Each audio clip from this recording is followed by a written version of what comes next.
can't open mine. Nice. Hello. I say hello exactly the same way every time we start an episode. And that's fine. I feel like when I think about having to say something, it comes out wrong. That's why when I try to say my name when I'm, like, ordering food, it doesn't sound right to me. So sometimes I have an alias. Oh, like you I'll think say about Zoe. it too much? Yeah, because I'm trying too hard. And then it sounds really weird. And I also have a problem pronouncing L's. Why? What happens? It's like, especially if I drink a lot, I don't know, they just... He just bit you. Ew. He does that to my watch. Watch this. Oh my god, pun. And then I didn't think he was going to do it, like stage fright, but he was like, give me that. No, he'll chew on anything. Don't you bite that cord. Stop. Hey. Hey, I need that. He's a troublemaker. He loves to chew, and I have my phone charger at night. I will not label your cat. Sometimes he makes bad decisions. Future educator. Like we all do. You almost slipped up there, Miss I Hawkins. was gonna say, I really feel like when we were talking about like education-related stuff last episode, we were passionate, let me tell you. Oh, yeah. Well, the issue with education, from my book, that I've noticed, ladies and gentlemen, is that a lot of times people go into it as a last resort. They think it's easy. I think it's, like the easy way out. Because a lot of colleges do make it easy. I mean, the work isn't hard. The schoolwork. But once you're actually in the field, let me tell you, it's hard. It is. It's one of the hardest jobs. It is challenging. I mean, imagine even when you have what you consider to be like a really great class that gets together well. Yeah. There were still days I came home like upset, like crying because of something that happened, and it wasn't like even like a really terrible thing. It was just so much. Teaching is an emotional strain. It is. Like, it might be a student, or it's the way that you handled a situation, and on your drive home, you just can't stop thinking about it, and you're like, I'm gonna have to fix that tomorrow. Mm-hmm. By the way, this episode is sponsored by White Claw. Just kidding. But if you want to sponsor us... Do you get in trouble for saying that stuff if it's not true? I don't know. I think only if you pretend that it's true, though. Like, you obviously... I was just always wondering that, because I always see it in videos and like, this is sponsored by, and they're like, just kidding, please sponsor us. Yeah. White Claw, if you wanted to sponsor us, we wouldn't be against it. Yeah, but we'd have to think about it. I mean, I don't like you a lot of times, but lately I've been on the up track. I've been, and I don't mean that personally, I just don't like your drink. I think it's the bubbliness that bothers you the most. Yeah. Because I've noticed bitterness is accentuated by carbonation. Okay. That sounded really deep. It did sound really deep. I think that's the reason, because, like, do you like LaCroix? No. Exactly. But I like Topo Chico. But maybe because it's not flavored.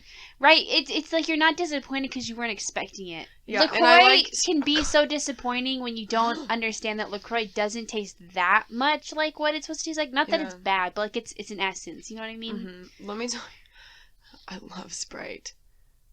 Sprite is good when you want Sprite. No! That's what... No.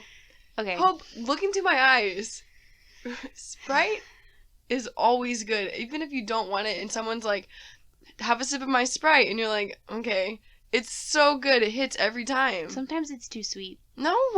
Yes. No. Yes. Maybe like vanilla Sprite. What do you do? But me and Hope, we do agree on one thing, vanilla and that Sprite is that... sounds wrong. Yeah, but we agree that Dr. Pepper is the superior soda. Yeah, maybe it's because we've lived in Texas for so long. Is that a Texas thing? I believe Dr. Pepper is a big Texas thing. Not that it's obviously only in Texas, but I think Dr. Pepper is a big Texas thing. It's not, like... Sometimes I have Coke and I'm like, ugh. I do like Coke out of a glass bottle, which is completely placebo, but... Yeah. I enjoy it more. Yeah, I feel like anything out of, like, a glass bottle is just good. Topo Chico. Maybe if LaCroix put it in a glass bottle, I'm not sure I've ever had Topo Chico. I have like 40 of them in the pantry if you want. I love those bottles. Oh, yeah, we're keeping them. Oh, my gosh. Okay. Okay. Plants. Plants. Yes, let's do a plant check-in. If y'all ever have any glass bottles, you should keep them. First of all, either recycle them. Yeah. Or keep them if you are into gardening because they're really good for propagating. Yeah. And Hope has started this glass bottle fiasco in our apartment, and I'm on board, and it's... And over the course of, I mean, not even the whole year that we've lived here, probably the last 6 months, we have just gone plant crazy. I mean, you guys. I think we have 30 plants now. In my own bedroom right now that we're in, I technically have 5 plants. No, 6. And me, I'm a fern. Okay. Okay.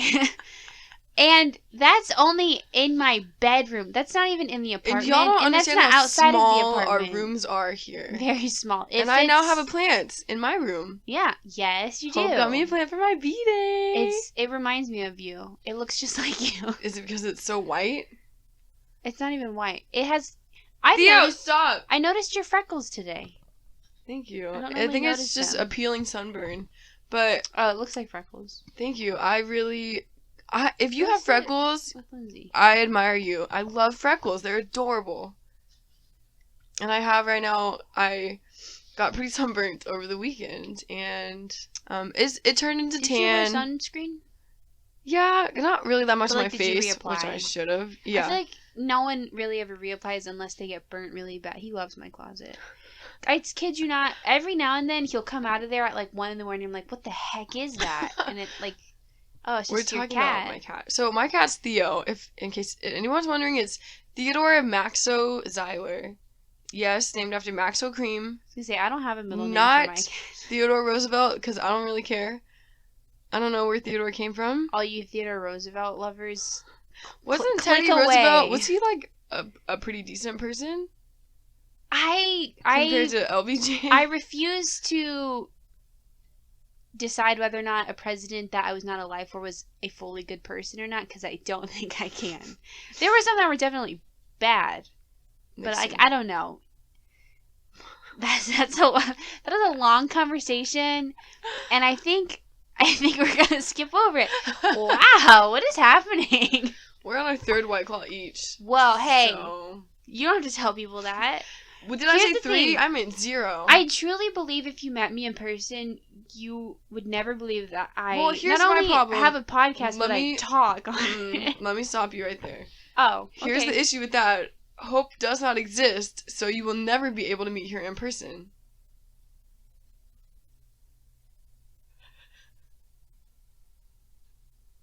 See what I mean? This whole time she's been a figment of my imagination and yours. And that's where we stop tonight. Thank you all for listening to my podcast, Uncommon Thought. Just one. Singular. Oh man, if Hope didn't exist, I don't know what I would be doing right now. If I didn't exist, I don't know what I would be doing right now. Nothing, I guess, because I don't exist. Floating around, a little air particle. Anyways, plant check-in, real quick.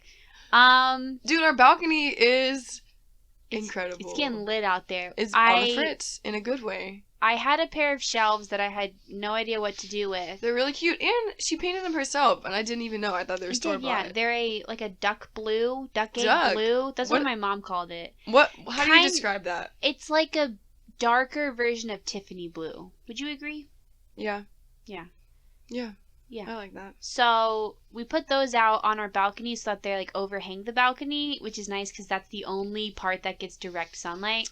Yeah. So I think we're going to probably put some cacti on it. If you, listeners, if you have suggestions for plants that like direct sunlight for at least 4 hours, hit us up. Because I personally am nervous of putting a plant out there and it just shriveling because it's too much sun for it. Mm-hmm. So I think cacti for the most part are fine with that. Oh yeah. So I'm telling you. I put my one cactus out there. I will go propagate one from my mom's house, mommy and dad. And I will plant it because, so my aunt, I've been on this mission lately, trying to decide if I want to pronounce it aunt or aunt. I think it's just a white person thing to say aunt. I just say whatever. But it's not spelled A-N-T, and when I was little, I thought it was because everyone threw me off by saying aunt. Oh, I never thought that. So my aunt/aunt, she gave my mom all these cacti to plant around the house because they live out where it's really hot. And they don't get that much rainwater. Mm-hmm. And so they're thriving right now in their garden. And I really want to go propagate them. And just one and put it in a little potter. Yeah. But I don't think it would fit because they're pretty big. I was going to say they're probably big, huh? Yeah, but I could just put it out on the front. I know the nursery we go to has little cacti. So it might, and also like Lowe's and stuff, they're pretty cheap there, and if you can Mhm. get them at like the right time. Yeah. I'm just thinking, what do we do in the winter? I know. All the plants we keep outside are probably Our gonna. 2 weeks of cold weather. Yeah, our one day where it goes below 70. But yeah, plants are doing good. I did have one. I lost a succulent this last week. It rotted over the course of 2 days. I went outside to check on it, and it had mold on the top of it, which is I was just like, oh. Which one was it? Because I can't remember what. I other two had were in a there. moonstone. What does that look like? They're like really chubby little. I don't know. They're called leaves. I don't know what they're called. It's a copular.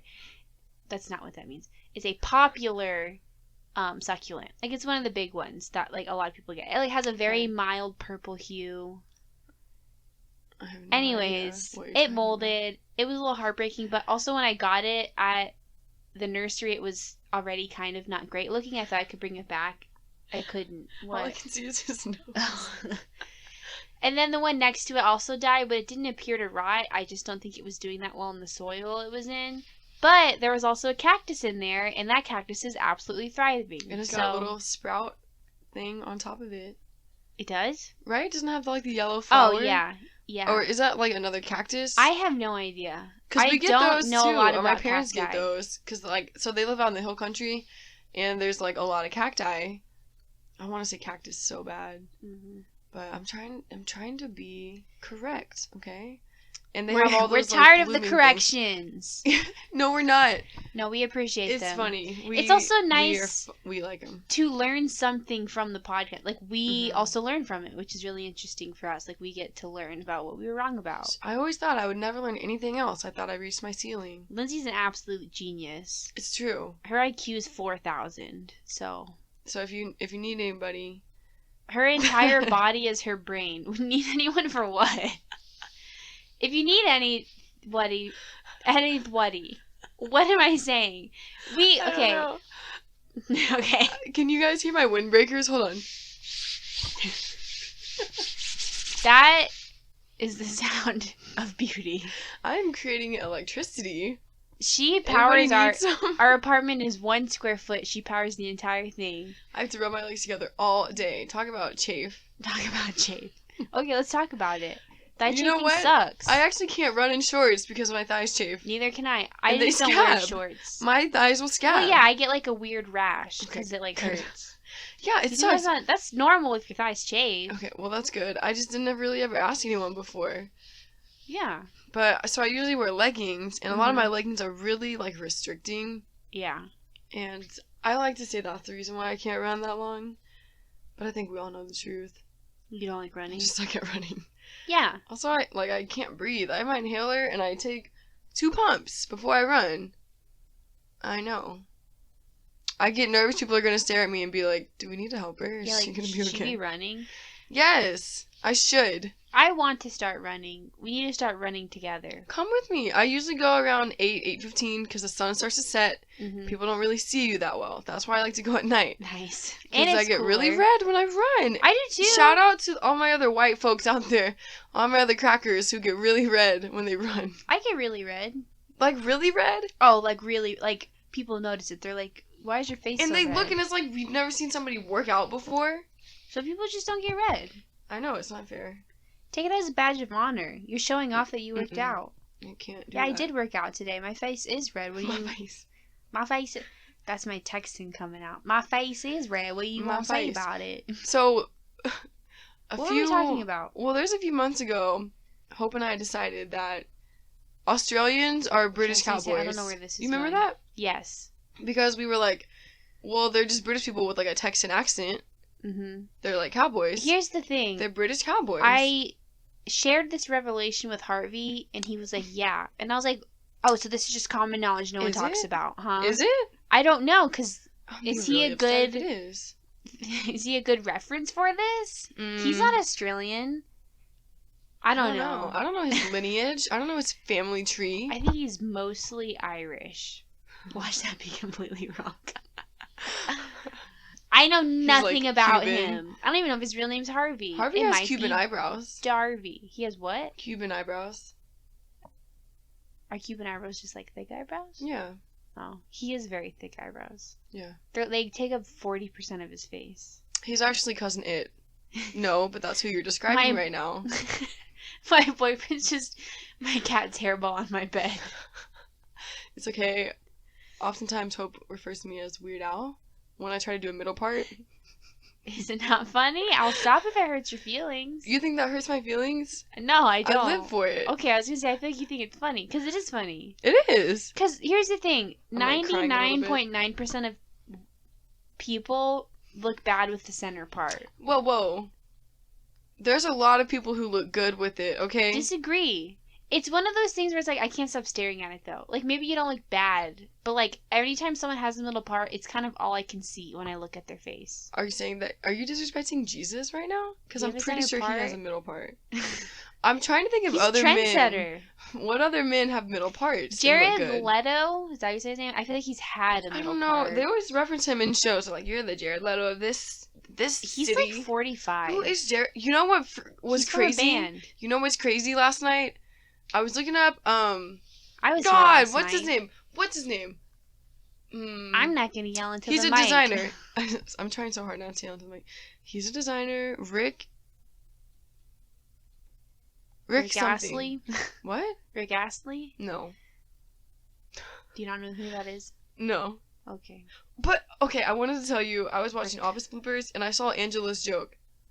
The one where she's like, I used to get a runner's high, so now I lived. Because when I listened to that podcast, I was like, wow, that really missed. That was not funny. Well, I did it because it's a blooper, so I'd never seen it before, and I was and like... I only knew about it because Angela talks about it in the podcast, about that, like, cut scene.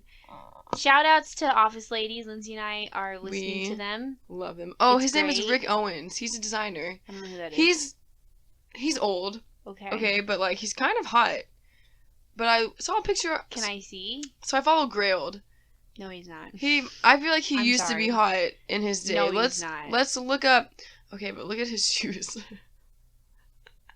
He's got those high heels on that don't have the heels. I don't like this. Hope doesn't like high fashion. That's not true. Maybe. I don't Rick, know. Let's see Rick Owens when he was young, but his wife.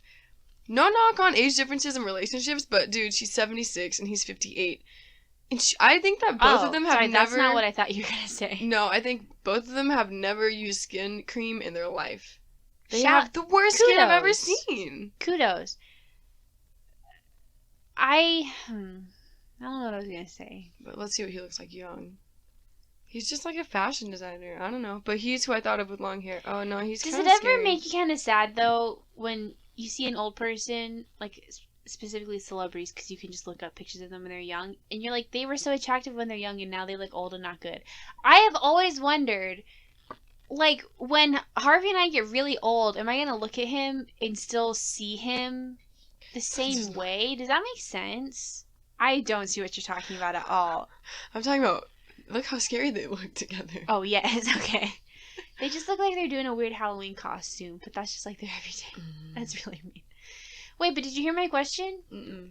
When you're really old with your partner, Like when we're both really old or when there's an age difference? when you're both really old, do you Okay. see them the same way you did when you're 20, like attractiveness wise? Like, because clearly they look different. Not, you know?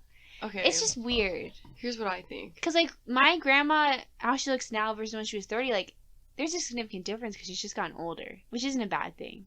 But, Yeah, like, well, you're fighting against gravity your whole life. Your skin's gonna I've just always drag. wondered, like, when I'm 80 and Harvey's 80, like, is he gonna look like Harvey now? Clearly not, but, like, sometimes it's amazing the, like, difference there is. But I think you Wow. will still find them attractive. The same level of attractiveness. Well, yeah. And I think that comes from love.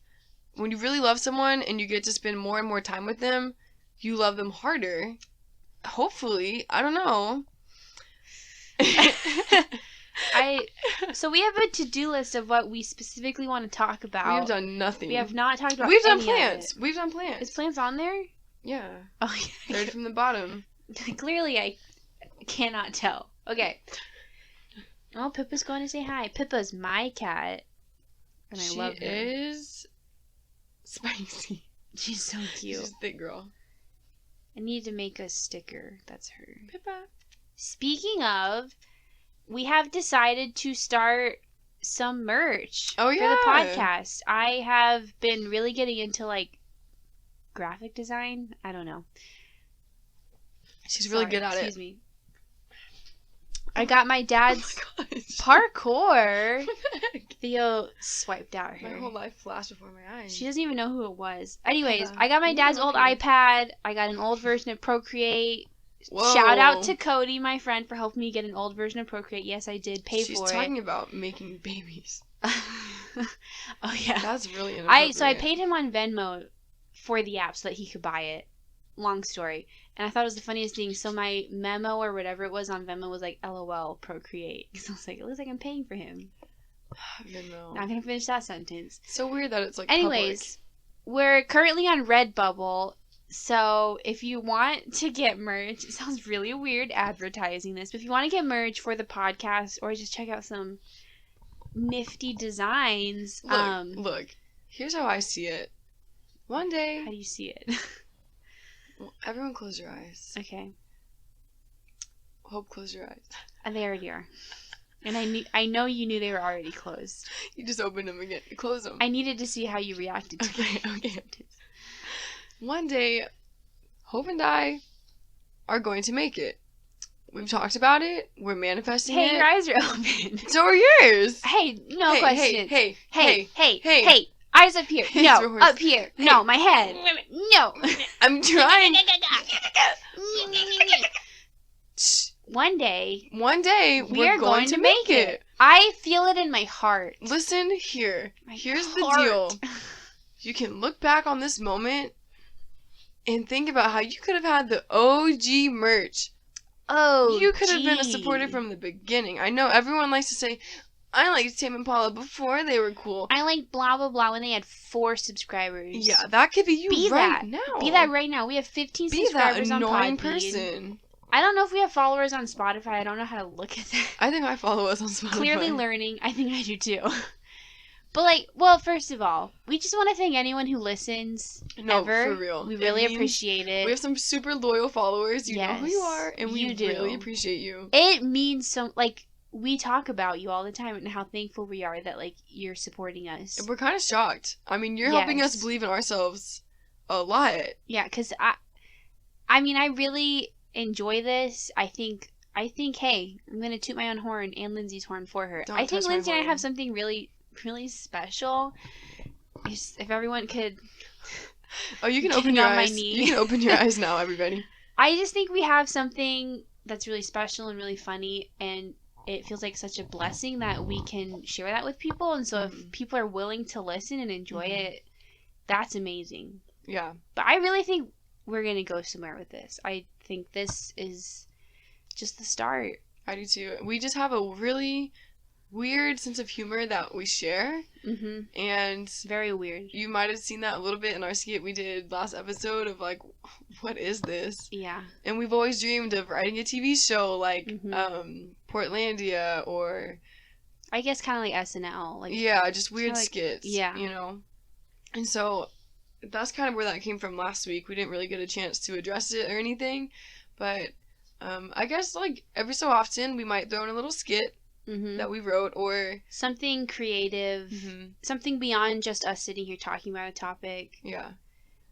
Just to kind of, one, to share it with you guys because we find it to be really funny and really fun to do, but two, we also kind of want to exercise our creative muscle, and Exactly. if this really, goes somewhere one day, we'd like to be prepared to do more than the podcast.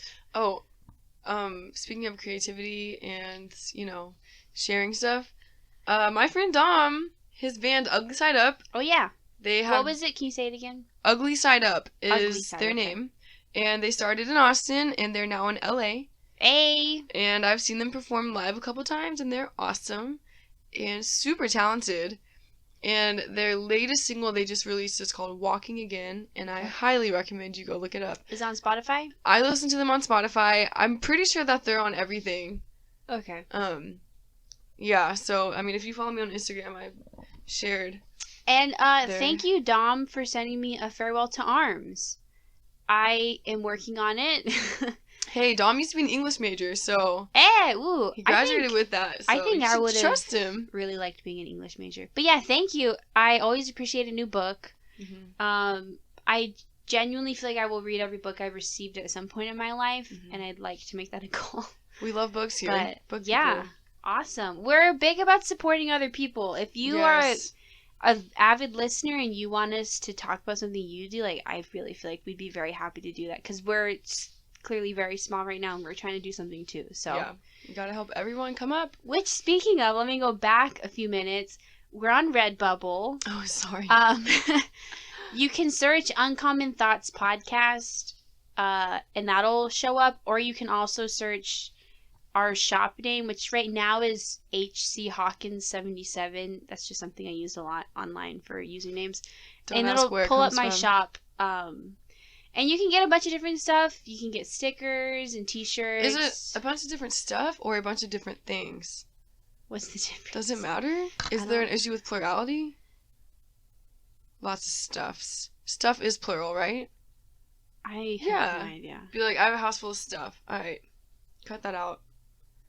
Keep going. Yeah, okay. Okay. None of that processed. Anyways, check us out on Redbubble. Or don't. You have no obligation to buy stuff. No, we're not trying to get people to spend money. If you want to, and this is something you want to do, by all means.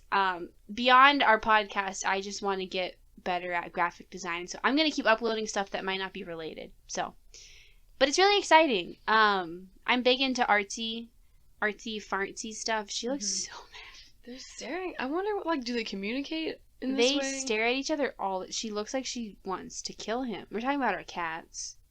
Theo is in her closet, staring from under the curtain. And Pippa is under my nightstand, staring at Theo. And they're just having a good old classic Western stare-off. That's what they're called. Yeah. Also, you should, plug in again, Hope's Etsy shop. You should really check it out. 2/3 cat. Thank you. She just, Thank you for plugging my Etsy shop. She sold me a plant hanger from there. Yes. I make plant hangers. We do custom orders. It's me and my sisters. That's why it's 2/3 cat. So there's 3 of them. Yes. 2 of them have cats. And one of them has a dog. But yeah, if you're looking for some cool custom stuff, or I know some people are just like avid Etsy shoppers, which is great. Support people who are individual artists trying to make their way. So yeah, you can check that out too. I really have to pee. Okay, so I think I'm gonna pause it.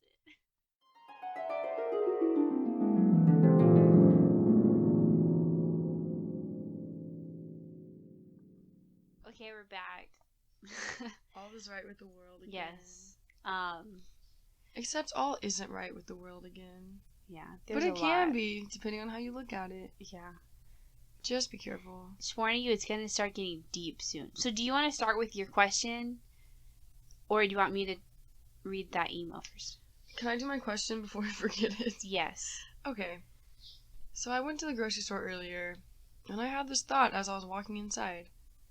And I was like, what is something that you realized during quarantine that you can live without and that you cannot live without? Why did you think this was going to offend me? Oh, no, there's a different question I wanted to ask you. That was funny. Oh. I'll ask you that one after. Should I answer this? Mm-hmm. Are you going to answer too? Yeah. Wait, something I realized I can live without and I can't? During quarantine. Like, say there's some restriction that's been placed on your county or whatever, and you can't do it anymore. I realized I can live without coffee shops. Whoa. God, that sounds so privileged. But, I enjoyed going to a coffee shop once a week to just, sit and do homework. It was just nice to get out of the apartment or get off campus or whatever and just, do my work. Granted, to an extent, for a majority of this quarantine, I haven't had work to do work where I felt like I needed to be gone to do it. But, I've really realized I don't need to go out as much as I thought I did. Which is a nice realization. Okay. Wait, I realized I can live without that. I don't even know if I actually said that. Yeah. What I can't live without? I realized I can't live without the people I love, but I already kind of knew that, but never had to face the reality of not seeing them as much as I want. But not seeing you for 2 months, right? We were separated for 2 months. Was really hard. I was forgot really about sad. that. We didn't I never laugh as much as I laugh with you. Because she's always laughing at me. God, she's so stupid. But like sometimes we laugh about things where I'm like, I don't even know why I'm laughing, but it's amazing. I've cried so many times laughing. Yeah, and like not seeing you for 2 months, I was like, I need Lindsay in my life. Like, and I was like, for laughing, but everything else too. I feel so much healthier now that I don't have hope in my life. You're like, God, I never realized how toxic that friendship was. Gosh, I'm going to change the locks on the door. And with that too, like, now being back in Austin, they know we live in Austin, right? I think if so. If they didn't, they do now. I'm pretty sure we've said it before. If you see my Etsy, you know I live in Austin, so, because it's on there. And most of y'all know us, and you know everything about us. I think 99% of this fan base knows who we are and knew us before we started this. But anyways, not being able to see my family as much as I'd like to. Like, trying to be conscious of how many people there are together and, like, waiting a few weeks to make sure, like, nothing new has happened. Like, that has been really hard, too, because I'm very family-oriented, just like my sim would be. So, it's really hard. I think interactions with people are things I didn't realize I needed so much in my life, because I've always considered myself to be, like, an introverted homebody, and I didn't realize... What? I'm just thinking about what all those facial expressions mean. I think I know. No. I think I do. No. Okay. So I didn't realize how much I took for granted the small interactions that I really needed. Mm-hmm. So not having those is what really, I was like, whoa. Because like, I don't need the big interactions. I don't need to like go to parties. That's never really been my thing. But not being able to just see my family on the weekend, that's what's been like eye-opening. I'm not crying. She has invisible tears. All right, your turn, Lindsay Lou. Okay, Hopi. I'm gonna sip on my White Claw while I listen. We're on number 3 right now. Well, let's see. Something that I can't live without. Strip clubs. You know, I didn't want to say it, but I knew that was going to be your answer. I just miss going. I don't know if you guys know this. Lindsay's an avid strip club goer. That's she not true. Currently supports 5 strippers' lifestyles. They live with us. And I don't approve. You never asked me as the roommate to the leasee. I knew you wouldn't approve. That's why I didn't ask. It's not that there's strippers, it's that we can't have 5 people here. Yeah, Our I don't apartment's believe like you. 100 square feet. I don't believe you. I know it's because they're strippers. She'd never approve. No. I would never be a stripper because I don't have the confidence, not because I think it's wrong. Okay. Okay. No, never been to a strip club, although... Oh, so you're just taking back everything you've said. Yes. I would 100% go to a female strip club. I would too. Oh, I would be like, yes, take my money. I'm just curious. I just want to see. But like the ones that are like classy kind of, you know? I don't care. I just want to see. I've always, ever since I was a little kid and we would drive past strip clubs, I always tried to peek and see if they'd open the door. For my bachelorette, we should go to one. Okay. And everyone will be uncomfortable. We'll see Harvey's bachelor party there too. They'll be like, whoa, fancy meeting you here. I find the sexual side of bachelor and bachelorette parties to be weird. Like, you're gonna marry this person. Like, I get that it's also just like fun. It's supposed to be like, blah, blah, blah. Like, right? Like, when I went to that bachelorette weekend for my sister's wedding, like, yeah, like, well, really the only thing was we had lipsticks shaped like penises. Like, that was it. Nothing crazy. But it's just kind of weird to me. I don't like the idea of, like, this is my last chance of being single. It's like, no, you haven't been single since you started dating. Yeah. So it's just kind of weird to me, like, right before your wedding, like, what, you're going to get this crazy side out? Like, I don't understand. Well, I just think it's, like, fun. Like, I don't think bachelor and bachelorette parties are wrong. I think the sexual aspect of it is a little odd. I think it's just... It's not intended to be like that, of like, this is my last chance. I think it's more of a joke when people are like, it's your last night. I feel like some people believe that, though. Well, they're wrong for that. I'll kill them. Okay, oh my God. I'm gonna kill them. But that's an empty threat. But sure. I think it's just funny when you go to a strip club and it's like a bunch of girls, and like they're at a male strip club and it's like, oh, and like they see the sash, like, you know, bride to be, and they like just give them extra attention and stuff. It's just kind of funny. See, like, the thing is, I get that. Like, you're not going to go hook up with a stripper. I find there is a more... I don't know if it's true or if it's just how we depict it in society, but when men go to a strip club, there's a more genuine sexual desire. Oh, yeah. And when women go, it's more like a fun, woo, we're crazy. It's like funny. It's like, look at them. I don't know if that's true, you know what I mean? But I feel like that's the way we see it. I definitely see that. Because girls don't go to male strip clubs and be like, I'm trying to get turned on. Because if I see a man dancing around like a Speedo, I'm going to be like, what? Is that because we find that to be feminine, though? I don't necessarily think so. I just... Maybe that's me personally, and that's not a turn on for me, is like men dancing, or women dancing around in lingerie. It's not like... But I just wonder, why do we find female strippers to be like... Why is it seen super as... sexual, and male strippers are like sexual, but it's more like playful like and fun? I don't know. I think that might be a demonizing of women. Well, I wonder if... What if a gay man goes to a male strip club? Does he find it as sexual as a straight male going to a female strip club would find it?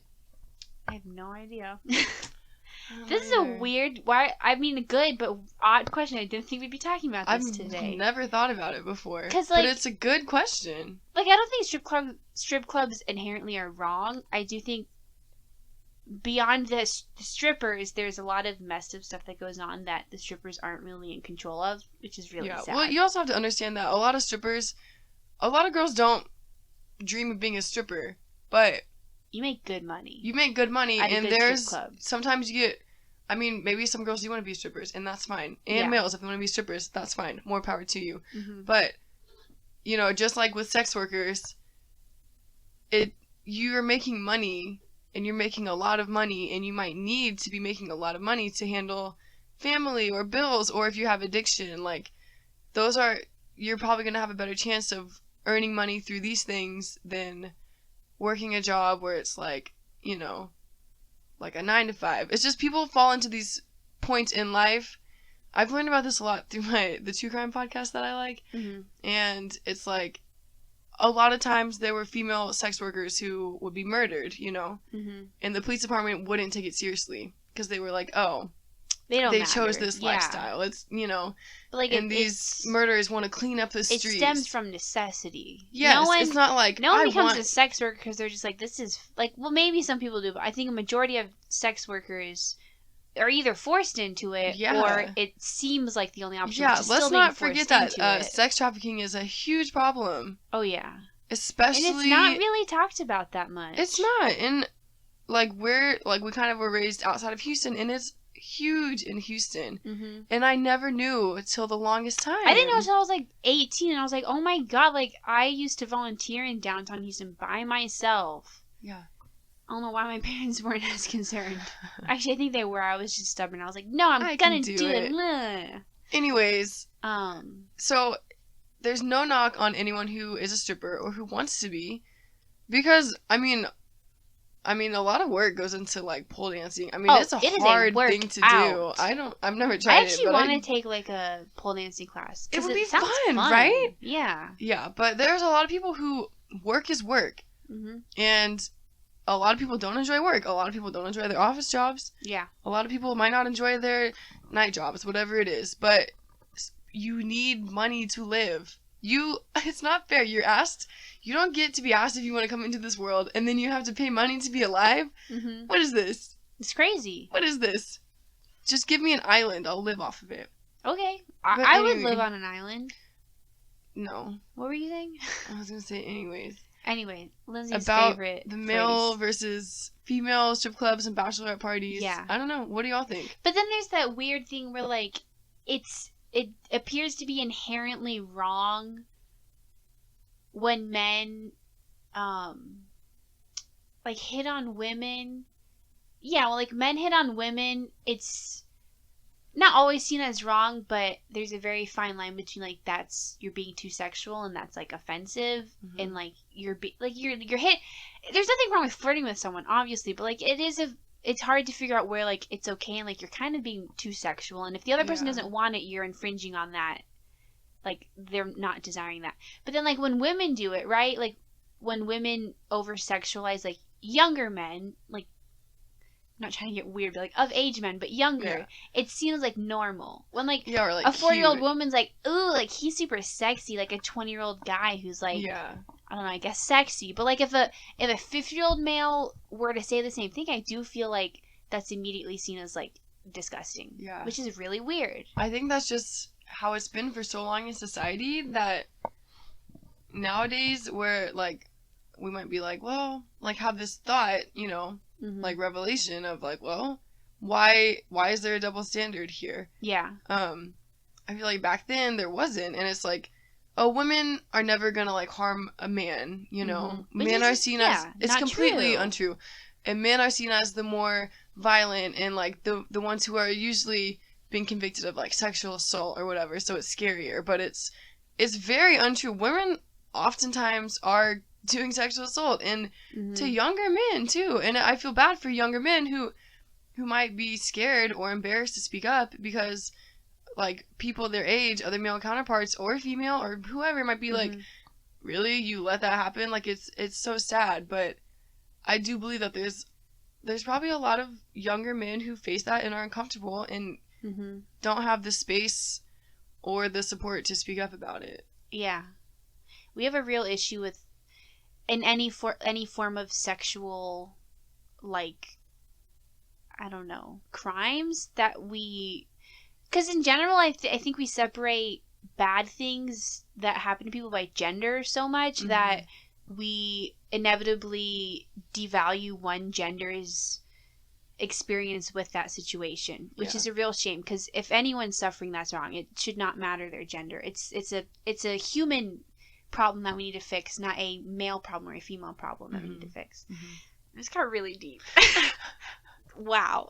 But it's true. I mean, not that it's not important to recognize that, yes, from what is reported, sexual assault against females is more prevalent than males. But that does not, I think we tend to devalue the fact that it happens to males just because it happens less from what we know. And I think that is really unbelievably unfair to everyone, because if we approach it from all fronts, affecting all people, I think we get more out of it. Sorry, I just, not what I thought I'd be talking about today, but I'm glad it came up. Well, it's true. It's really important. I mean, I think it's because sex in and of itself we already perceive as something that's very private. We don't want to talk about when there's issues that are occurring with it. And I think we also really like polarize it by gender, of like, all men want sex. If an older woman targets them, they're lucky and they're gonna want to have sex and brag about it. But it's like, no. No. It's a sad thing. It is. Anyways. Oh, okay, something that I could live without. Is that what we were talking No, strip clubs are not something I couldn't. I never went to a strip club. Something that I can't live without. The gym. I haven't been, and I'm not going to go until. I don't know why this is surprising me. This is exactly the answer I should have expected. I don't know. Lizzie basically lived at the gym before gyms were shut down. I really love the gym, and you kind of develop a little connection with everyone at the gym. You have your people who are there when you're there, and it's kind of this unspoken agreement and respect of like, hey, what's up? And you become friends with the people who work there, and and in the locker room, it's just a nice little community. And for me, that was like how I really blew off a lot of steam. I mean, I could be at the gym for 2 hours and be fine. I love the gym. Yeah. Even if my gym is gross and smelly and crappy, I love it. But I haven't been, and they're open, and I'm still not going to go because that's a gold mine for spreading anything and everything. So I'm going to stay away. I've been trying to work out outside more. Yeah. Which... we got to start doing yoga. Yeah, in the mornings. Well, we both get up in the morning. Not at noon. And you didn't either. Yeah, but I even miss, running at the rec center at school. I'm not gonna say where. But there's a nice track inside. So I've been trying to be outside more, and it's a struggle because I don't like the heat. But it's good for me, so whatever. Anyways, something that I can live without, which I really thought it was gonna be a lot harder than it is going out to eat. Yeah. I really don't care for, like, dine-in restaurants anymore. I don't know, that sounded really weird. She had a bubble. She had a frog in her throat. Sorry about that. I think for me, eating out has always been such a special occasion. Like, dining in specifically. Not even just takeout, but, like, dining in, sitting down, and, like, having your order taken has been such a special thing to me that not being able to do it 4 months hasn't been that crazy because I never really did it that often to begin with. Yeah. See, for me, it's like, what the most special thing about it is who you're with. Yeah. And so being able to still eat with people who mean a lot to me, it doesn't matter the location, which now it's been home, you know. Yeah. Or like outside, not at restaurants, but just like literally outside. Is still, and you kind of find that it might be more fun to cook something together, or because then you get to double up on like the experience time. Yeah. Like not only are you eating together, now you're also cooking together. You know? You're learning something and you're bonding in But that I mean, way.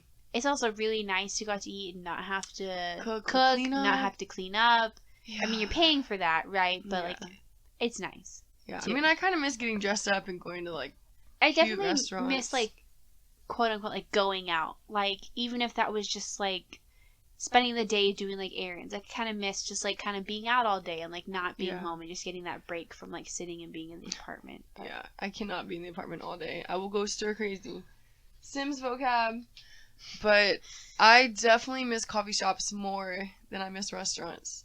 Me too. Because coffee shop was like my thing. That's like a different thing. You go there to not be here. When you go out to eat, it's usually just more the convenience. Like a meal. I'm gonna eat a meal. Like I can make a cup of tea here or a cup of coffee here, no problem. That was never really the reason I went to a coffee shop. Yeah, I'm not going for the coffee. Yeah. It's the atmosphere. The people watching. It's Love yeah, people and watching. it's like sometimes you just need to be away from your apartment. Or I kind of conditioned myself through all of my college years, like, hey, you can't do any homework at your apartment or in your dorm because you always go somewhere else to do it, which I love being on campus and being able to go and sit on a bench or sit inside a building somewhere because I love the company of strangers. Like, I'm introverted in that I don't like to have to talk to people, and that's the nice thing about being around strangers is, like, I don't have to talk to you, but I'm not alone. Yeah, it's nice to sit in a crowd of people and just get to all experience a similar, like, setting without having to interact with them. Yeah, and then you might see them later on, like, maybe a week later, and be like, oh, I remember them. It's weird. It's like you know them without knowing them. I don't know, so I definitely miss that. Yeah. My other question was... the one that's gonna apparently offend me. Yeah, are you ready? I guess. Alright. Is cereal a type of soup? Now I see why you thought this would offend me. Is it? Well, see, this goes back. We had an earlier conversation, unrecorded, about... It was a debate. It really was. It got debate. weirdly heated. I mean, I don't know. It was emotional. But, like, is a hot dog a sandwich? And the question I posed in return was, does it matter?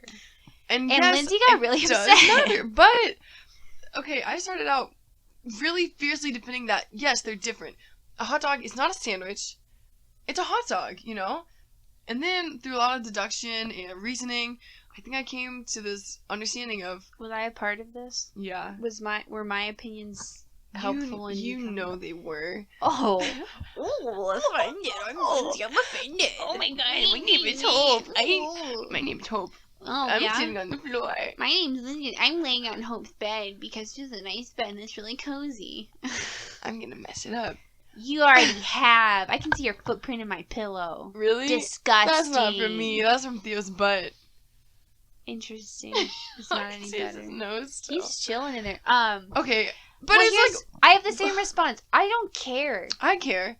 Okay, and we can talk about it, but I'm just telling you right now, whatever opinion I express, I'm not gonna feel deeply. Okay, because I don't really care if cereal's a soup. But listen, and I've already explained to you why I think it's irrelevant. Hope is such a commie over there. Yeah, I bleed red. I believe. Oh. I believe. Ow. But listen. Okay. So I was saying that a sandwich is a sandwich because of the outside, the bread. If I take tuna and I remove the bread, if I have a tuna sandwich and I take away the bread, it's just tuna, right? It's not a sandwich. But is it just bread? Is it just bread that makes the difference? That's why I was like, well, then, God, is a hot dog really a sandwich then? It must be, because actually, if bread is a defining factor, a hot dog is meat surrounded by bread, which is a ham sandwich without the cheese, you know what I mean? But what really got me was, because I was like, well, the bread's different. And then I was like, oh my God, no, it's not. Because I go to Subway, and you get like a 6-inch or foot long or whatever makes you happy. Whatever. Mm-hmm. The bread is kind of like a hot dog bun, you know? Mm-hmm. My whole head exploded. Better question. Well, not better, but like to kind of further investigate. If you were to make a ham and cheese sandwich on a hot dog bun, is that a sandwich? Yes. So then a hot dog must like be a a sub. sandwich. A hot dog is a sub. Okay. I'm out. I'm going to bed. Good night. And then Hope had the nerve to ask, is a burger a sandwich? It has to be. It has to be, right? It makes complete sense. I lost my mind when she said because I think I understand what you're saying with like the bread, because when you say like, oh, we don't have any sandwich bread left, I guess I'll have to make it on a hot dog bun, right? Like there's a differentiation there. But like at its base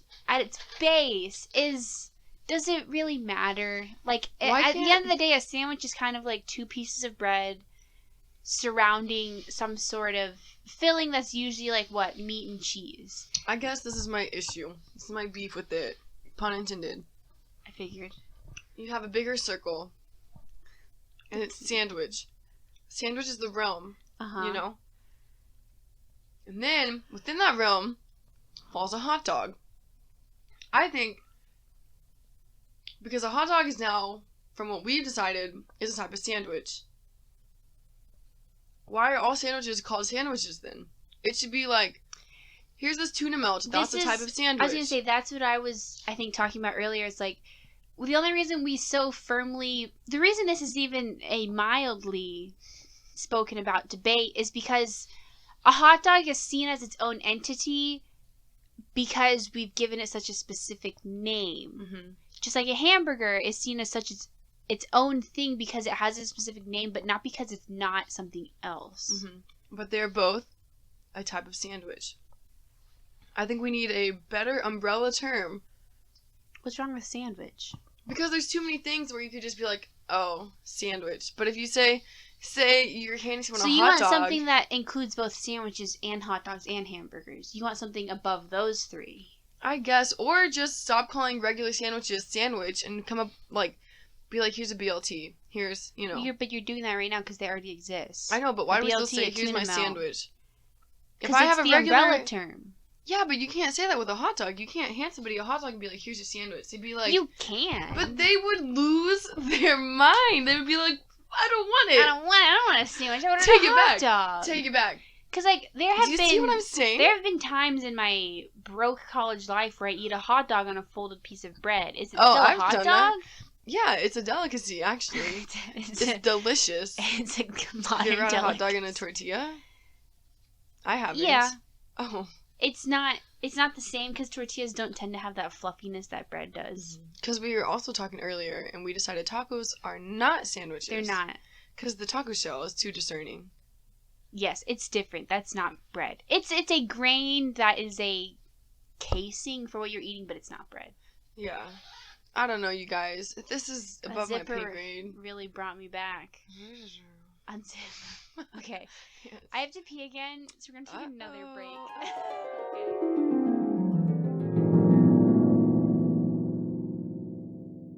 Okay, we're back from our little break.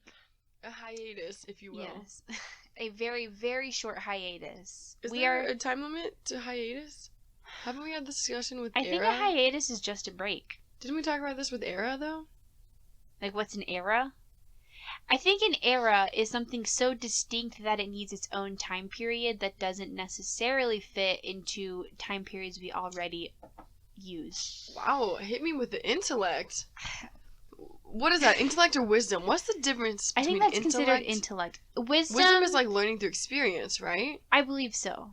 Intellect is just being able to come up with... I can be an intellectual as a 21-year-old. Huh. And I do have some wisdom, but I don't think you can gain wisdom the same way you can gain intellect, like in such a short amount of time. Does that make sense? Sure. Okay, sure. I don't want to talk about it. Sure. What? I was just Theo's shadow out there. I thought he was still in here. Mm-mm. Okay. Hey. Oh, yeah, I see it too. So, what? Close my door? Mm-hmm. Okay. Does it help? I think it does. You probably heard that. Oh, Yeah. I can see the spike. I'll have to edit that. So, we wanted to read part of an email from Cody. We've shouted him out before. He's like one of our biggest fans. He's a good friend of mine too. Hey, Cody. Lindsay even knows who he is at this point. It was a really nice email. Very nice. Very long, so I'm not going to read the whole thing. Mm-hmm. He said some very insightful and interesting stuff about Grinch Ultimatum. If you watched it, thank you, and you're welcome. Because I know your life has changed right now for the better, and that's really This is true. That's not even me. That's the Grinch. That's the Grinch coming in and being like, "Hello, welcome." Dude. But he really did. He talked a lot about like, I mean, there's just so much. I don't know where to start. But first,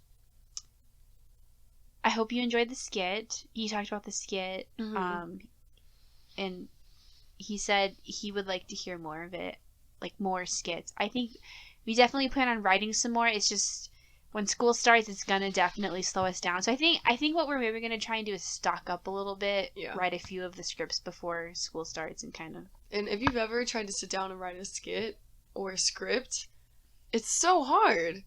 It's like you sit down and you're like, well, I had ideas a few minutes ago. And then we realized, recording it, how much we realized we wanted to just kind of ad-lib. And be like, we don't really want to say quite that. Because it felt more genuine to say what was actually in our head if we were in that situation versus thinking what we'd be like in that situation and then writing like it, because it feels so much more scripted. You know, obviously. That's what we're doing. But yeah, we also did a lot of improvising during it, which just came naturally and it was a lot of fun. Mm-hmm. So we might play around with some improvisations. We should start an improv troupe.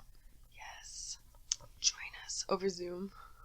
Hey, that's the future. Hey, I forgot to ask this earlier. This is unrelated to anything we've mentioned so far. Normal. But my cat keeps pooping in the bathtub. I just have a question, or if you have any recommendations on why, or if I can prevent it other than shutting the bathroom door. Yeah. Which we could do. I just I never think about it. Yeah, or if you could have to pee in the middle of the night. He kind of stopped for a while, from my understanding, though. He used to poop on our dining room chairs, and then I got cushions. And he stopped. So we have to get a cushion for our bathtub. Okay. Bath mat. You know what? I want one of those bath trays. Yes! But I don't know if that works on a bath that's up into the wall. Probably not. Because I'd be too nervous it would slide off. Yeah. With your book, and your phone, and your drink, and your food. You're living in the bathtub. I wish I could live You take a lot of baths. I love baths. If we had a better bathtub and that like actually kept water hot, I think I would also take more baths. You just power through and you do it anyway. I refuse. I found that if you wait a little while, you fill it up like 3/4, and then the water starts to get a little cold. Mm-hmm. You wait about 5 minutes, turn the hot water on again, and it's fine. It's back to normal. And it kind of replenishes the water temp, you know? Yeah. Flushes it around. Because, like, I don't even like really hot baths. But I almost feel like in that bath, you have to make it really hot to accommodate for the fact that it's not going to fill all the way up really hot. Yes. Yeah. True. Another thing is that I guess our maintenance people before we moved in painted like this coating over it, and now it's coming off. Yeah. And when I take a bath, I get little chips of like white paint or something. I don't think that's good. It's gross. It is gross. But I still take baths. Yeah. Because I'm loyal. You gotta do what you gotta do. Okay, so Cody wanted to know. He said, "I want to contribute to the next episode, so I'm gonna ask: is there any piece of media, book, movie, game, song, etc., that you feel has impacted you in a meaningful way, whether the message has stuck with you ever since you encountered it, or that experiencing it brought you a lot of happiness, and that's what's been so important." For me, and if you've met me, you probably know this by looking at my right arm. The Secret Order of the Gumstreet Girls, a book I read in 4th grade-ish, recommended to me by an old neighbor, also named Lindsay. Oh, she did? I was going to say her last name. I was like, maybe I shouldn't. She recommended it to me. I didn't know that. I know. So, I've read the book twice because of you, and I love it. I've probably read it 6 times at least. My favorite book. It's one of those books that's obviously very appropriate, both just what's in the book, but also how it's written for, like, 4th graders. 3rd graders, maybe, depending on, like, just reading ability, blah, blah, blah, blah, blah. The Unimportant. But her vernacular and the plot and just the way that she describes things and her adjectives are so kid-friendly. yes. But they're so weird that kids love it. And they're so mean. Like, the meaning of that book on the surface is so, like, basic. Like, friendship, right? But, like, at it, like, below that, I feel like there's so much more. She also incorporates The Wizard of Oz, right? Yeah, it's which, like, blew my seamless. mind. It's crazy. As, like, a child, I was like, whoa. It's so weird and, like, fantastical that it really draws you in. And in 4th grade, I think, about to get deep right now. We need, like, a little thing that's, like, deep time. Like, as a 4th grader, I think it made me genuinely more okay with the fact that I wasn't, normal? But, like, no one's normal. Yeah. You know what I mean? But, like, accepting that you're different from other people, and, like, that's not only kind fine, of but, like, a that's thing good. Of, like, conforming, you know? Yeah. And then, like, the whole thing about friendship and, like, how being different from someone or even not liking someone in the beginning doesn't mean that's inevitably how your relationship will end. I think that meant a lot. And it's literally such a weird book. It's so good, though. It makes you appreciate all the weirdness of, like, everything going on in your life all the time. It made me cry. I legitimately have a tattoo from it, and I plan on having more from that book because it means so much to me. But it really allowed me to, like, accept my weirdness, which everyone needs to do because everyone's weird. The most normal people you know are really weird. Yeah. They just either don't show that or you don't look for it. Yeah. But it really helped me to do that, and I think it really also makes you understand how important friendships are, and that not having friends is really not good. Like, it really hurts. And, like, friends can be so much, like, important to you, and, like, they can do a lot for you, and, like, it's important to really embrace good friendships, and to also understand that if you don't like someone, that also doesn't mean they're a bad person. I think that's something I learned from that book. It's okay to not like people, that's fine. But that doesn't mean you should treat them terribly. Because you not liking someone does not necessarily mean that they're a bad person. I think that's really important to remember. Like, there's people that I don't like, but, like, I'm not mean to them because they're not bad people. We just don't get along, and that's fine. Yeah, well, you have to remember that we all come with our own individual set of personality traits, and some are not compatible with others. Yeah, and some of them you can't really change without, like, changing yourself, and that's so you not don't fair. have to be friends with them, but don't be rude to them. Or it's not really, I wouldn't give you permission to dislike them because that's just how they're wired. I think this society is so okay with disliking people that are just different from them. Yeah. And there are people that are bad, right? Yeah. And you can dislike them. Totally understandable. Permission. But yeah, we are God granted. now. We hold moral law. I don't agree with that. God, are you up there listening? Wait God, before you it's strike me. that lightning bolt down. Do it. Just do it on 10 feet her, over. not over No, here. not me. I'm good. I promise. But what was I gonna say?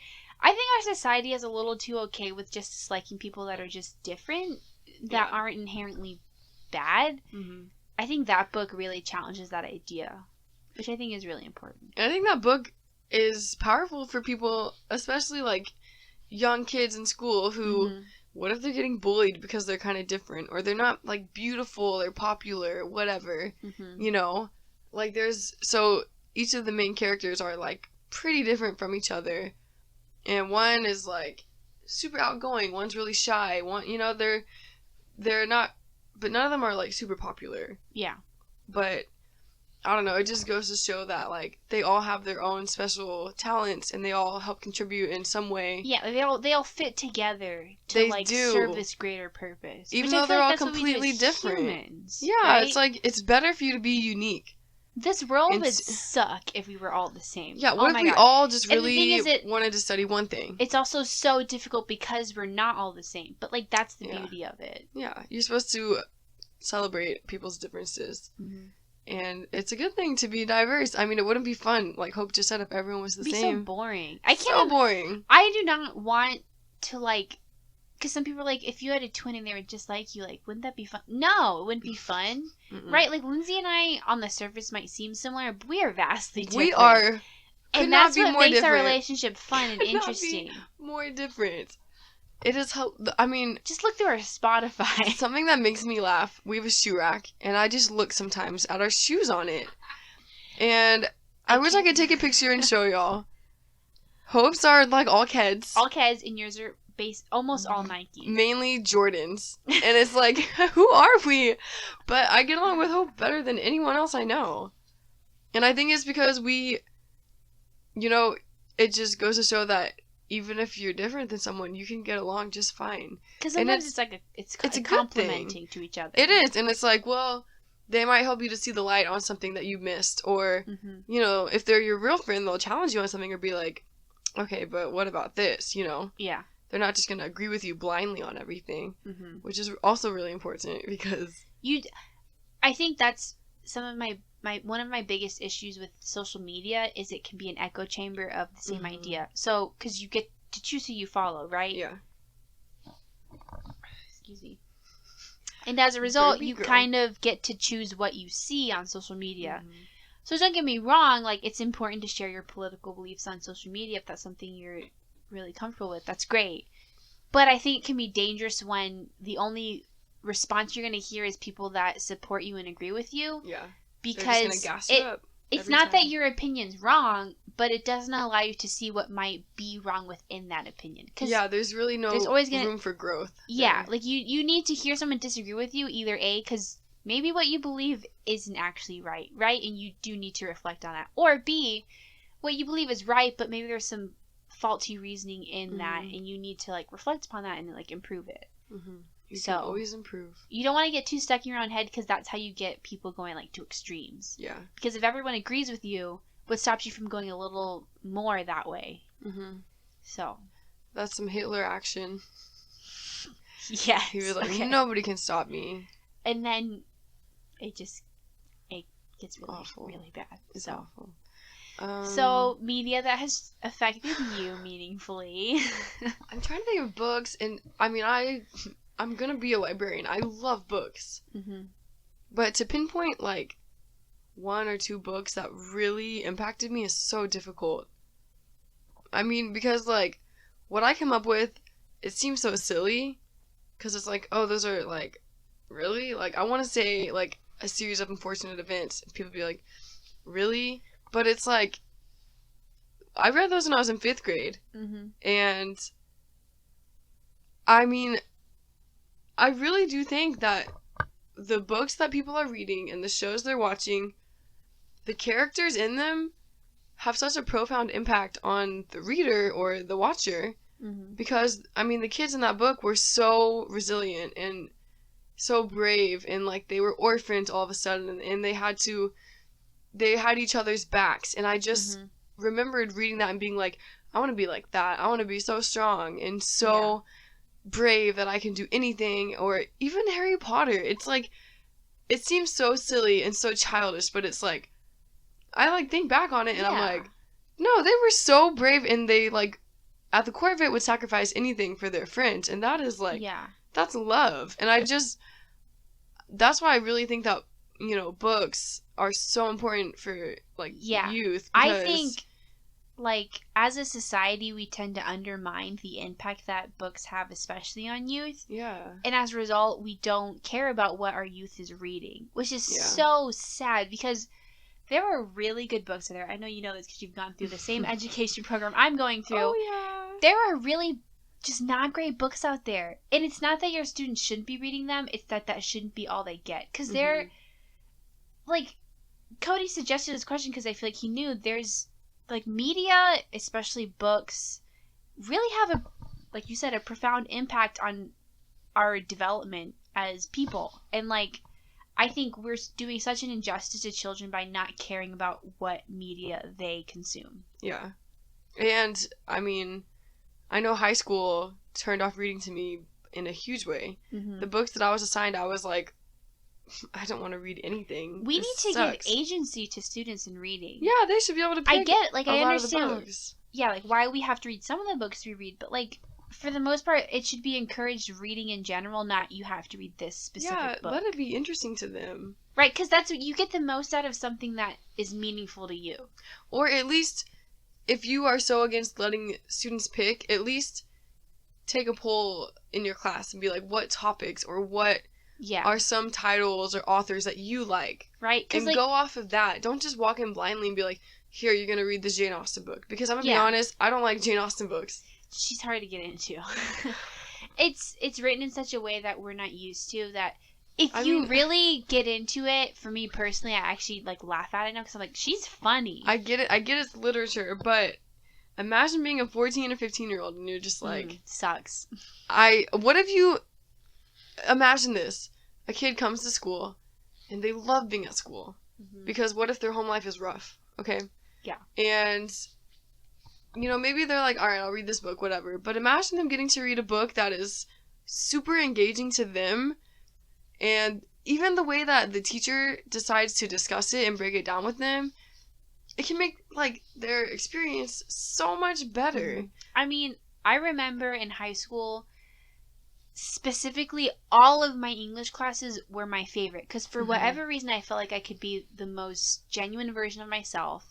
I spoke out the most in my English classes because I just felt so moved by the literature that I was reading, and in some cases got to choose to read too, which was really nice. Like, I think it's just really important to encourage people to read, because reading grows more than your vocabulary. I don't like when we only see reading as a way to improve someone's vocabulary or like intellect, in terms of like they can read and they can speak eloquently. Like, existence and intelligence goes beyond how you speak and what you say.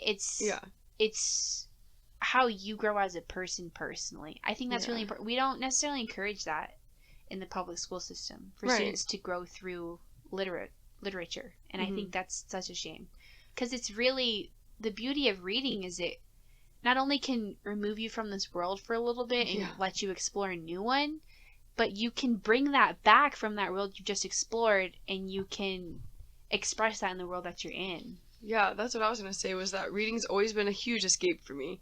I've been getting lost in a book for an hour. It's like when you close a book, you all of a sudden realize where you are, and you're like, whoa, like, I'm not in London right now in like 1945. It's crazy. Another thing is that, so... kind of what you were saying about vocabulary and books and zipper and all that. A book that we had to read in my undergrad for my reading class was The Hate You Give.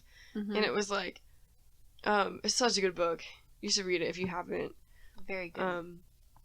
But the way that the author wrote it, I'm blanking on her name. Do you remember her name? Let me look it up. No. But look it up so we can tell them. The way that she wrote it, with just the common lingo, you know, her vernacular was like, it didn't devalue the book at all. It wasn't like, oh, she cussed a few times, she used this slang. It's like, oh, that book isn't really, it's not good for kids. It really bothers me when people devalue something because people curse. As if that's not something most people do. Yeah, it's a word, you know? Intellect goes further than your vocabulary. Way beyond. And I think that having a book that every kid's gonna benefit from it, whether it's a window for some kids or a mirror. Or a sliding glass door.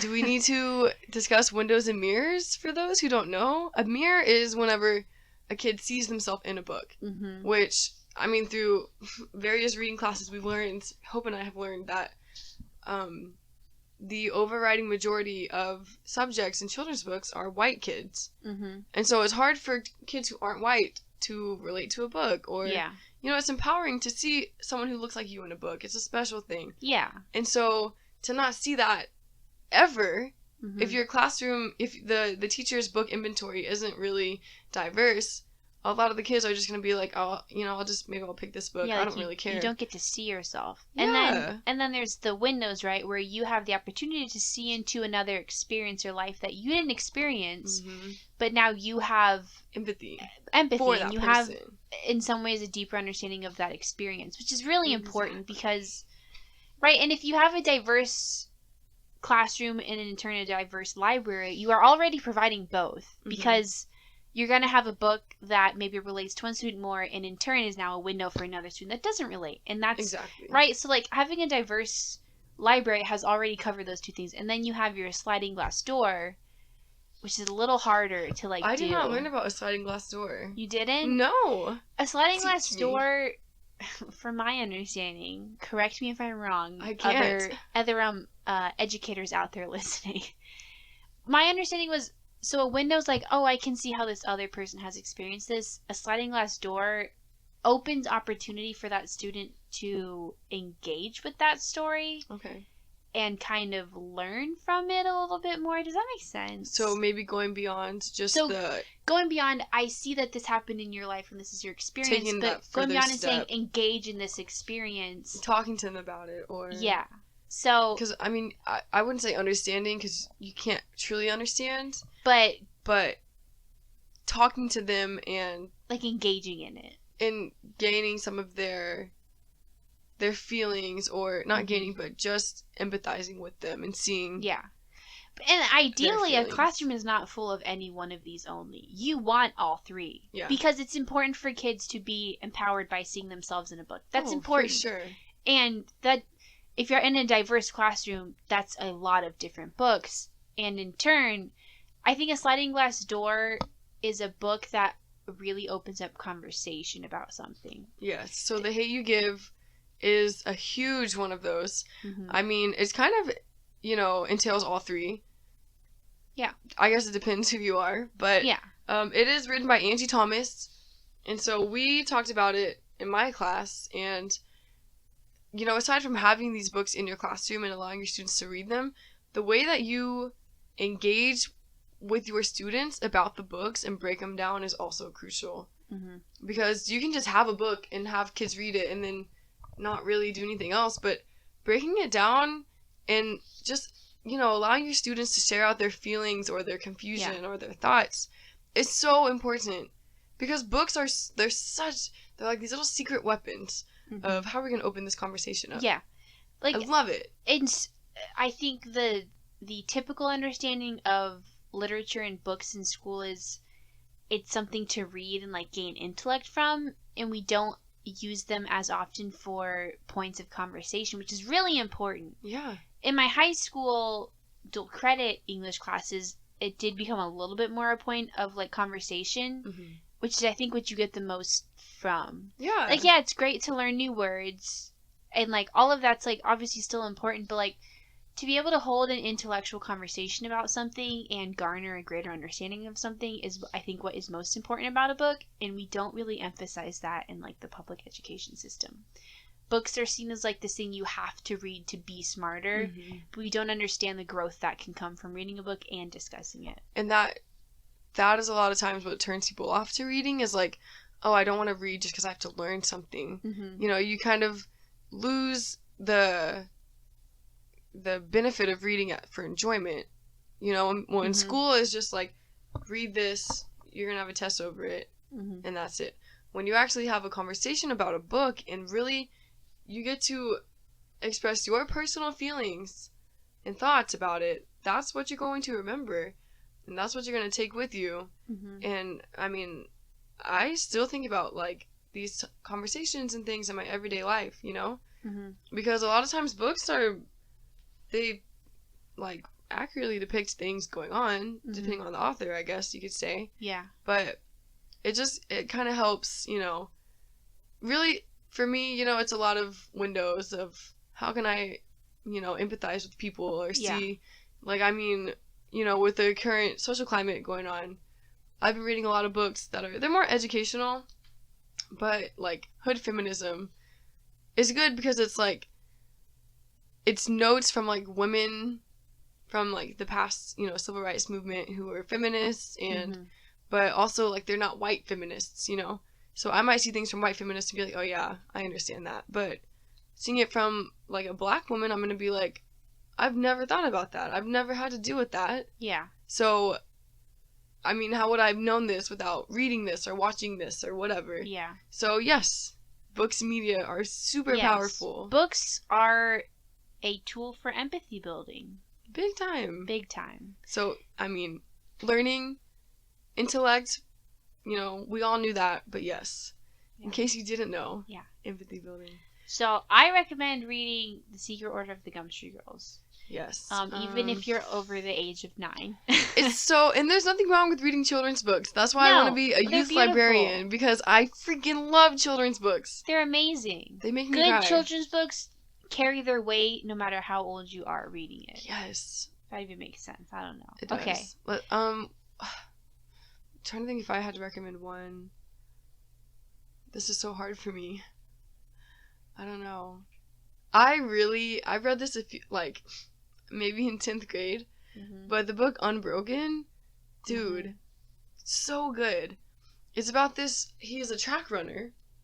I think it takes place during World War II. Yeah. Louis Zamperini, I think his name is. Yeah. Super Italian.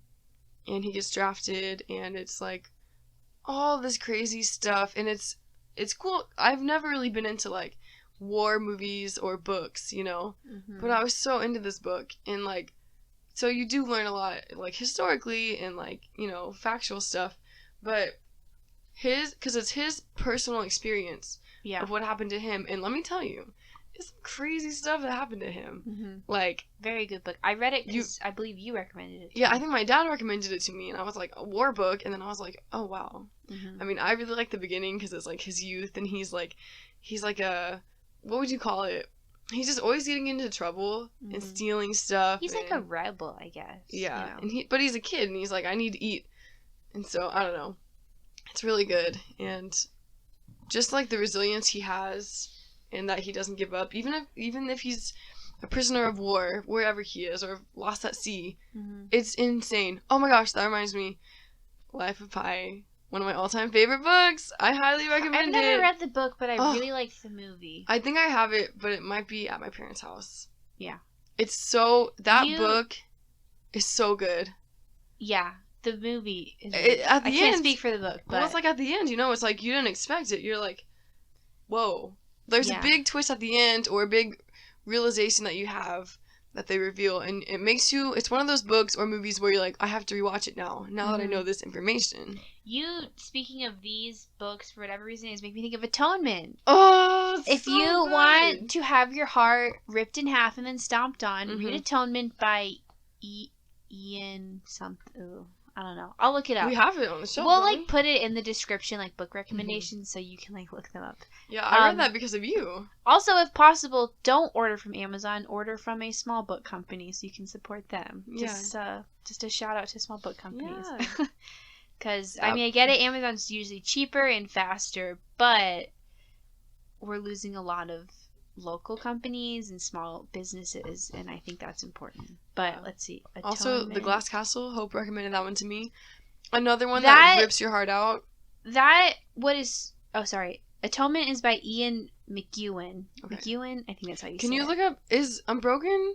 It's not written by Louis, right? It's just, they take his stories and it's like a biography, sort of.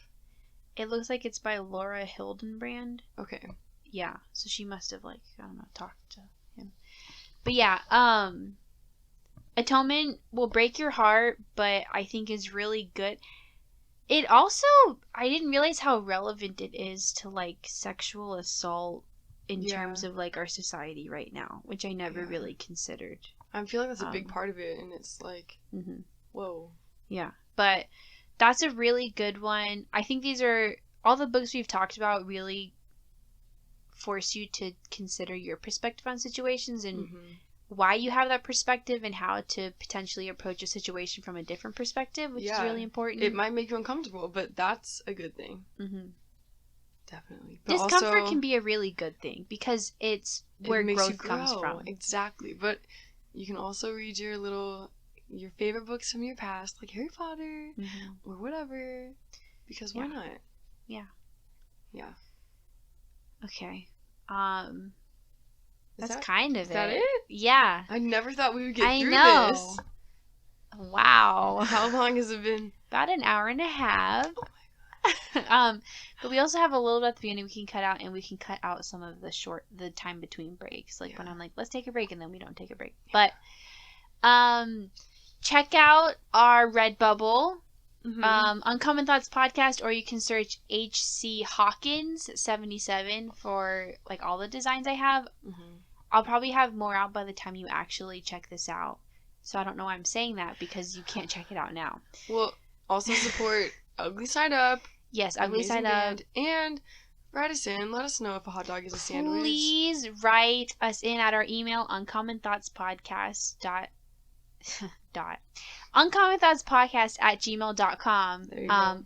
We literally, when I get an email, I lose it. It's so exciting. It's so exciting. I get to read something from someone who's listening to us, which is It's like blowing my mind. We actually do have listeners. I know, like, it's not Who just would've me and thought? you constantly listening on Spotify to feel like there's someone listening. But seriously, like, we appreciate it so much. You don't have to tell us your names if you don't want to. You can tell us if you don't want us to talk about you in the podcast. That's fine too. Yeah. We just really appreciate having some sort of engagement with the audience. It means a lot. We really appreciate that there are people listening. It means the world to us. It really, like, this is something I get excited about anytime I think about it. And we like, really love to hear from y'all. we really do. It means so much. The more the merrier. Bring in Yeah. the funds and knowledge. Bring it to our table. Anything you want to write in, we don't care. We will read it and we will care. take it to heart and we will appreciate it. Mm-hmm. So, maybe one of the next 2 or 3 episodes will probably have another kind of special surprise. We'll see. But yeah, and hopefully we'll do an episode about conspiracy theories soon. 'Cause yes, it sounds like a lot of fun. I think that would be very fun. I have to do some research for that one. Oh yeah, our Yeah. first research pod. Ooh. So, thank you for listening. Thank you. If you so have stuck much. through to episode 4, you are a real trooper. You're one of our real OG fans. Yes, thank you for being here while we grow in A many ride aspects, or including die. audio editing, which we're still working on. So, Yeah, we're getting there. but I guess we'll be here next week. So, Yep. all And right. any new